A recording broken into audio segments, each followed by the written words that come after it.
नमस्कार दोस्तों, स्वागत है आपका आज के मुख्य समाचारों में। जी हां दोस्तों, आपको यहां पर देखने को मिलेंगी सुबह से लेकर शाम तक की तमाम बड़ी खबरें मुख्य समाचार ब्रेकिंग न्यूज अपडेट्स के रूप में। तो चलिए दोस्तों, जान लेते हैं आज की पहली बड़ी खबर। कनाडाई डिप्लोमेट्स हटाने पर ट्रूडो बोले, भारत ने नियम तोड़े, इससे लाखों की जिंदगी मुश्किल होगी। अमेरिका ने कहा, विवाद सुलझाने के लिए डिप्लोमेट्स हैं जरूरी। जी हां दोस्तों, कनाडा के प्रधानमंत्री जस्टिस ट्रूडो ने कहा है कि भारत के फैसले से दोनों देशों में रह रहे लाखों लोगों का जीवन कठिन हो जाएगा। दरअसल दोस्तों, कनाडा की विदेश मंत्री मेलानी जोली ने पुष्टि की थी कि 41 कनाडाई डिप्लोमेट्स को भारत से हटा लिया गया है। उन्होंने कहा था कि भारत ने इसके लिए 20 अक्टूबर की डेडलाइन दी थी, जिसके बाद कनाडा को यह कदम उठाना पड़ा। शुक्रवार को एक प्रेस कॉन्फ्रेंस के दौरान प्रधानमंत्री ट्रूडो ने कहा था कि भारत कूटनीति के मूल सिद्धांत का उल्लंघन करके लाखों लोगों का जीवन मुश्किल में डाल रहा है। मैं उन कनाडाई लोगों के लिए सबसे ज्यादा चिंतित हूं जिनकी जड़ें भारतीय उपमहाद्वीप से जुड़ी है। ट्रूडो ने कहा कि भारत से कुछ कनाडाई डिप्लोमेट्स को निकाले जाने से ट्रेवल और ट्रेड जैसे मामलों में दिक्कतें आएंगी। ट्रूडो ने कहा कि इससे कनाडा में पढ़ रहे भारतीयों को भी परेशानी उठानी पड़ेगी। इसके अलावा दोस्तों, अमेरिका के विदेश मंत्रालय के प्रवक्ता मैथ्यू मिलर ने भी कहा कि हम भारत से कनाडाई डिप्लोमेट्स के जाने से चिंतित हैं। दो देशों के बीच मसले सुलझाने के लिए डिप्लोमेट्स का होना बेहद जरूरी है। इसके बाद दोस्तों, जान लेते हैं अगली बड़ी खबर। पीएम मोदी बोले, ग्वालियर से मेरा दो तरह से नाता। कहा, काशी में सिंधिया परिवार ने घाट बनवाए, ज्योतिरादित्य गुजरात के दामाद हैं। जी हां दोस्तों, प्रधानमंत्री नरेंद्र मोदी ग्वालियर में शनिवार शाम सिंधिया स्कूल के 125वें स्थापना दिवस समारोह में शामिल हुए। उन्होंने छात्रों को संबोधित करते हुए कहा कि ग्वालियर से मेरा दो तरह से नाता है। पहला तो काशी को डेवलप करने में सिंधिया परिवार की बड़ी भूमिका रही है। वहां कई घाट बनवाए गए हैं। आज काशी का विकास हो रहा है, उसे देखकर महाराज माधवराव जी की आत्मा प्रसन्न होगी। वहीं दूसरा, उन्होंने बताया कि ज्योतिरादित्य सिंधिया गुजरात के ही दामाद है, इस नाते भी ग्वालियर से मेरी रिश्तेदारी है। वहीं दोस्तों, अपने भाषण में प्रधानमंत्री नरेंद्र मोदी ने कहा कि यदि 1 साल का सोच रहे हैं तो आज बोइए, 1 दशक का सोच रहे हैं तो वह फल वाले पेड़ लगाइए, यदि 1 शताब्दी का सोच रहे हैं तो शिक्षा से जुड़ी संस्थाएं बनाइए। इसके बाद दोस्तों, अगली बड़ी खबर। बीजेपी सांसद ने महुआ मोइत्रा के खिलाफ जांच के लिए लोकपाल को लिख दी चिट्ठी। जी हां दोस्तों, महुआ मोइत्रा से जुड़ा केश फॉर क्वेश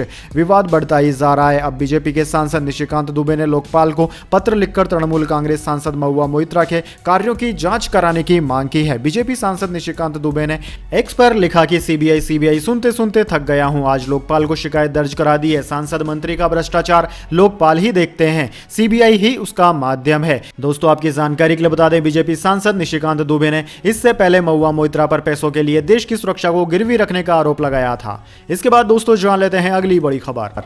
गगनयान के क्रू एस्केप सिस्टम की टेस्टिंग हुई सफल। रॉकेट से 17 किलोमीटर ऊपर भेजा गया। 8 मिनट बाद पैराशूट से बंगाल की खाड़ी में हुई लैंडिंग। जी हां दोस्तों, इंडियन स्पेस रिसर्च ऑर्गेनाइजेशन यानी कि इसरो ने शनिवार को गगनयान मिशन के क्रू एस्केप सिस्टम की सक्सेसफुल टेस्टिंग कर ली है। श्री हरिकोटा के सतीश धवन अंतरिक्ष केंद्र से सुबह 10 बजे इसे लॉन्च किया गया था। इसे test vehicle orbit mission 1 TVD-1 नाम दिया गया है। दोस्तों, यह मिशन 8.8 मिनट का था। इस मिशन में 17 किलोमीटर ऊपर जाने के बाद सतीश धवन स्पेस सेंटर से 10 किलोमीटर दूर बंगाल की खाड़ी में क्रू मॉड्यूल को उतारा गया। रॉकेट में गड़बड़ी होने पर अंदर मौजूद एस्ट्रोनॉट को पृथ्वी पर सुरक्षित लाने वाले सिस्टम की टेस्टिंग इसमें की गई है। दोस्तों, टेस्ट फ्लाइट में 3 हिस्से थे। ऑर्बिट मिशन के लिए बनाया गया single stage liquid rocket, crew model और क्रू एस्केप सिस्टम। विकास इंजन को मॉडिफाई कर यह रॉकेट बनाया गया था। वहीं क्रू मॉडल के अंदर का वातावरण अभी वैसा नहीं था जैसा मैंड मिशन में होगा। इसके बाद दोस्तों, जान लेते हैं अगली बड़ी खबर।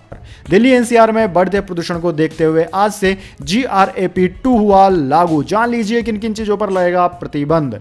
जी हां दोस्तों, दिल्ली में बढ़ते प्रदूषण को देखते हुए दिल्ली एनसीआर में ग्रेप का पहला चरण लागू कर दिया गया था। अब दोस्तों, इसका दूसरा चरण भी लागू कर दिया गया है। शनिवार को दिल्ली का वायु गुणवत्ता सूचकांक 248 दर्ज किया गया, जो कि खराब श्रेणी का है। वहीं नोएडा में 249, गाजियाबाद में 217 और गाजियाबाद में 227 AQI दर्ज किया गया। दोस्तों, आपकी जानकारी के लिए बता दें, 0 से 50 के बीच AQI को अच्छा माना जाता है, 51 से 100 के बीच संतोषजनक, 101 से 200 के बीच मध्यम, 201 से 300 के बीच AQI खराब श्रेणी में आ जाता है। 301 से 400 के बीच AQI को बहुत खराब माना जाता है, जबकि 401 से 500 के बीच के AQI को गंभीर श्रेणी में माना जाता है। और अगर 500 से ज़्यादा AQI है तो यह इमरजेंसी की स्थिति हो जाती है। वहीं दोस्तों, स्टेज 2 AQI में लगने वाली पाबंदियों में प्राइवेट गाड़ियों को कम करने के लिए पार्किंग फीस बढ़ाना शामिल है। CNG इलेक्ट्रिक बसें, मेट्रो सर्विस में इजाफा करना है। सिक्योरिटी गार्ड को इलेक्ट्रिक हीटर दिए जाएंगे। इसके बाद दोस्तों अगली बड़ी खबर,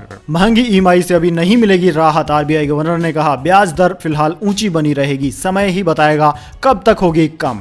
जी हां दोस्तों, रिजर्व बैंक ऑफ इंडिया के गवर्नर यानी कि आरबीआई के गवर्नर शक्तिकांत दास ने शुक्रवार को ब्याज दरें ऊंची बने रहने की बात कही है। उन्होंने कहा है कि ब्याज दर फिलहाल ऊंची बनी रहेगी और केवल समय ही बताएगा कि यह कितने समय तक ऊंचे स्तर पर रहेगी। दोस्तों, मौजूदा भू राजनीतिक संकट के मद्देनजर दुनिया भर के प्रमुख केंद्रीय बैंकों ने महंगाई से निपटने के लिए अपनी ब्याज दरें बढ़ा दी है। हालांकि महंगाई पर काबू पाने के लिए आरबीआई ने इस साल फरवरी से ब्याज दर में कोई बढ़ोतरी नहीं की है। यह 6.5% पर बरकरार है। इसके बाद दोस्तों जान लेते हैं अगली बड़ी खबर।